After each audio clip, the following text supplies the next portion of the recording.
പ്രത്യേക ചർച്ച ഇപ്പോൾ ലോക്സഭയിൽ ആരംഭിച്ചു.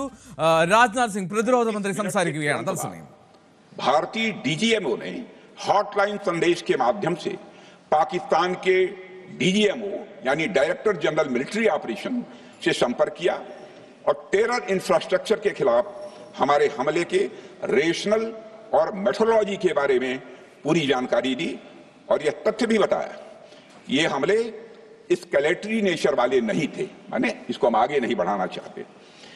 जिन मुहिम मारा तीन मुहिम मारे अध्यक्ष।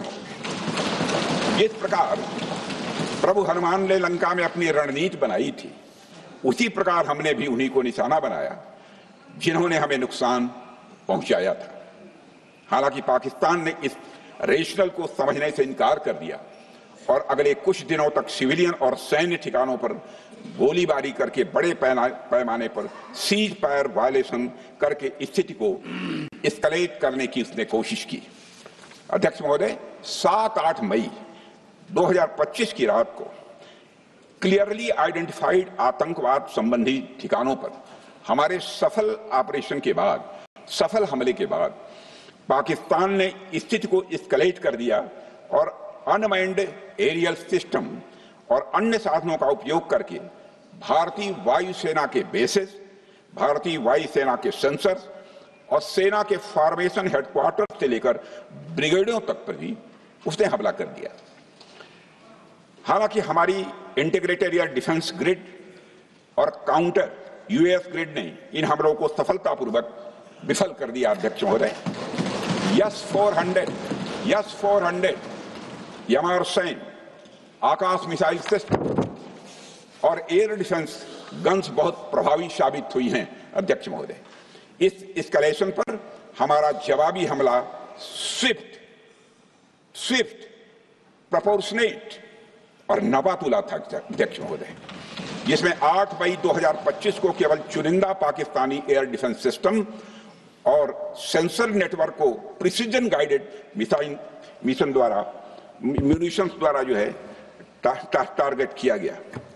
अध्यक्ष महोदय, हमारी कार्रवाई पूरी तरह से सेल्फ डिफेंस में थी, न तो वह प्रोवोकेटिव थी और न तो एक्सपेंशनिस्ट थी। पाक द्वारा ये हमले 7 मई 25 से लगातार चले और 10 मई 2025 को रात लगभग 1:30 पर पाकिस्तान ने बड़े पैमाने पर भारत के ऊपर मिसाइल, ड्रोन, रॉकेट और अन्य लॉन्ग रेंज वेपन्स का इस्तेमाल किया। इसके साथ साथ उन्होंने इलेक्ट्रॉनिक वारफेयर से जुड़ी टेक्नोलॉजीज का भी सहारा लिया। अध्यक्ष महोदय, उनके निशाने पर हमारे भारतीय वायुसेना के अड्डे, थल सेना के एम्यूनिशन डिपोज, हवाई अड्डे और मिलिट्री कैंट थे। अध्यक्ष महोदय, यह कहते हुए मुझे गौरव की अनुभूति हो रही है कि हमारे air defence system, counter drone system और इलेक्ट्रॉनिक इक्विपमेंट्स ने पाकिस्तान के इस हमले को पूरी तरह से नाकाम कर दिया। पाकिस्तान हमारे किसी भी टारगेट को हिट नहीं कर पाया। अध्यक्ष महोदय, और हमारे किसी भी इंपॉर्टेंट एसेट को नुकसान नहीं हुआ है। हमारी सुरक्षा व्यवस्था अध्यक्ष महोदय चाक चौबंद थी और हर हमले को हम लोग रोका गया। मैं इसके लिए भारतीय सेना के बहादुर सैनिकों की जमकर सराहना करता हूं जिन्होंने दुश्मन के हर मंसूबे पर पानी फेर दिया और अपने प्रतिपक्ष के मित्रों से भी कहना चाहता हूं, एक बार फिर से भारत के सेना के जवानों का कम से कम मेज थपथपाकर उनका अभिनंदन करती हूं। बहुत बहुत धन्यवाद। बहुत बहुत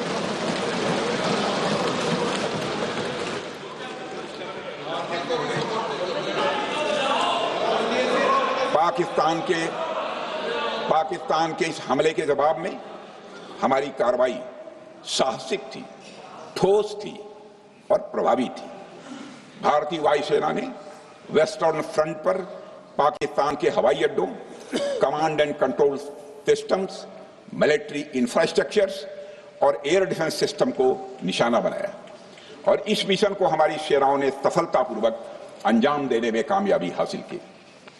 अध्यक्ष महोदय, हमारी सेनाओं ने चकलाला, सरगोधा, रफीकी, रहीम यार खान, जैकबाबाद, सुक्कुर और भोलारी जैसे बड़े एयरबेस पर प्रहार किया और पूरी दुनिया ने भारतीय वायुसेना के शौर्य और पराक्रम की तस्वीर देखी।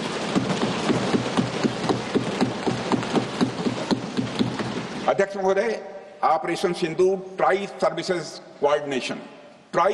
कोऑर्डिनेशन का एक बेमिसाल उदाहरण था। जब भारतीय वायुसेना ने आसमान से हमले किए, हमारी थल सेना ने जमीन पर मोर्चा संभाल लिया। हमारे जवान नियंत्रण रेखा पर पूरी ताकत से डटे रहे और पाकिस्तान की हर हरकत का करारा जवाब दिया। अध्यक्ष महोदय, भारतीय नौसेना ने भी, लोग पूछते हैं भारतीय नौसेना का क्या रोल था, भारतीय नौसेना ने भी उत्तरी अरब सागर में अपनी तैनाती मजबूत कर दी। भारतीय नौसैनिकों ने पाकिस्तान को यह साफ संदेश दिया कि हम समुद्र से लेकर जमीन तक पाकिस्तान के हर महत्वपूर्ण ठिकानों पर प्रहार करने में न केवल सक्षम हैं बल्कि हम तैयार हैं। अध्यक्ष महोदय, इस ऑपरेशन का मकसद टेररिस्ट कैंप्स और उनके सपोर्टर्स को टारगेट करना, उन्हें नेस्त नाबूद करना था और ये साफ संदेश देना था कि भारत आतंकवाद के विरुद्ध जीरो टॉलरेंस रखता है। भारत ने कार्रवाई इसलिए रोकी क्योंकि कॉन्फ्लिक्ट के पहले और उसके दौरान जो भी पॉलिटिकल और मिलिट्री ऑब्जेक्टिव्स तय किए गए थे उसे हम पूरी तरह से हासिल कर चुके थे। इसलिए यह कहना, यह मानना कि यह ऑपरेशन किसी दबाव में रोका गया था, यह बेबुनियाद है और सरासर गलत है।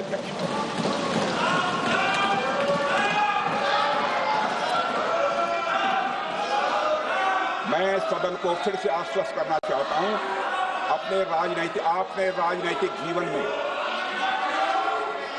अध्यक्ष महोदय, मैं आपके माध्यम से सदन को आश्वस्त करना चाहता हूं, अपने राजनीतिक जीवन में जानबूझकर कभी भी असत्य न बोलूं, इसकी भरपूर कोशिश की है मैंने, चाहे सदन हो अथवा सदन के बाहर। अध्यक्ष महोदय, मैं आपके माध्यम से सदन को यह भी अवगत कराना चाहता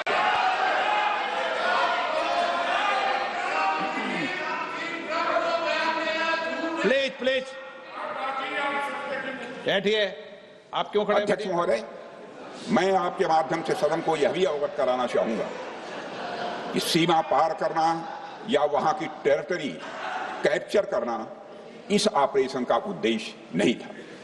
ऑपरेशन सिंदूर प्रारंभ करने का मकसद था अध्यक्ष महोदय, उन टेरर नर्सरीज को खत्म कर देना जिन्हें पाकिस्तान ने बरसों से पाला पोसा था।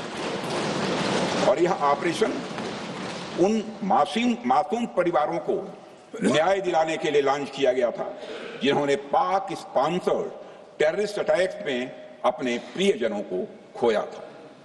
हमारी सेनाओं ने सिर्फ उनको टारगेट किया जो इन आतंकियों को सपोर्ट करते हुए भारत पर